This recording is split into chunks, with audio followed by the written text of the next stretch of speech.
ഇന്നത്തെ വേദഭാഗം വിശുദ്ധ മത്തായി എഴുതിയ സുവിശേഷം 1-ാം അധ്യായം 1 മുതൽ 17 വരെയുള്ള വാക്യങ്ങൾ.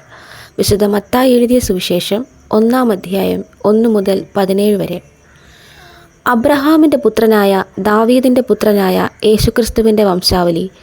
അബ്രഹാം ഇസഹാക്കിനെ ജനിപ്പിച്ചു, ഇസഹാക്ക് യാക്കോബിനെ ജനിപ്പിച്ചു, യാക്കോബ് യഹൂദായെയും അവൻ്റെ സഹോദരന്മാരെയും ജനിപ്പിച്ചു. യഹൂദ താമാറിൽ പാരസിനെയും സാരഹിനെയും ജനിപ്പിച്ചു.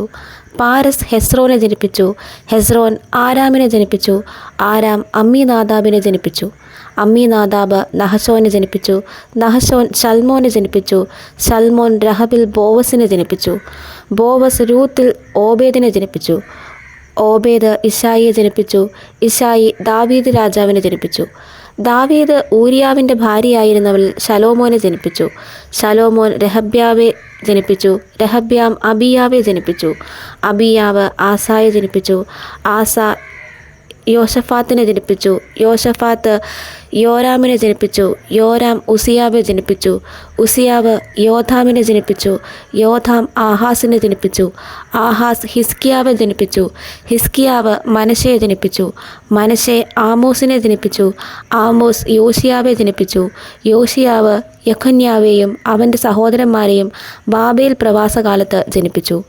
ബാബേൽ പ്രവാസം കഴിഞ്ഞ് യെഖന്യാവ് ശേൽത്തിയേലിനെ ജനിപ്പിച്ചു, ശേൽത്തിയേൽ സെരുബാബേലിനെ ജനിപ്പിച്ചു, സെരുബാബേൽ അബീഹൂദിനെ ജനിപ്പിച്ചു, അബീഹൂദ് എല്യാക്കീമിനെ ജനിപ്പിച്ചു, എല്യാക്കീം ആസോറിനെ ജനിപ്പിച്ചു, ആസോർ സാദോക്കിനെ ജനിപ്പിച്ചു, സാദോക്ക് ആക്കീമിനെ ജനിപ്പിച്ചു, ആക്കീം എലീഹൂദിനെ ജനിപ്പിച്ചു, എലീഹൂദ് എലയാസറെ ജനിപ്പിച്ചു, എലയാസർ മത്താനെ ജനിപ്പിച്ചു, മത്താൻ യാക്കോബിനെ ജനിപ്പിച്ചു, യാക്കോബ് മറിയയുടെ ഭർത്താവായ യോസെഫിനെ ജനിപ്പിച്ചു, അവളിൽ നിന്ന് ക്രിസ്തു എന്നു പേരുള്ള യേശു ജനിച്ചു.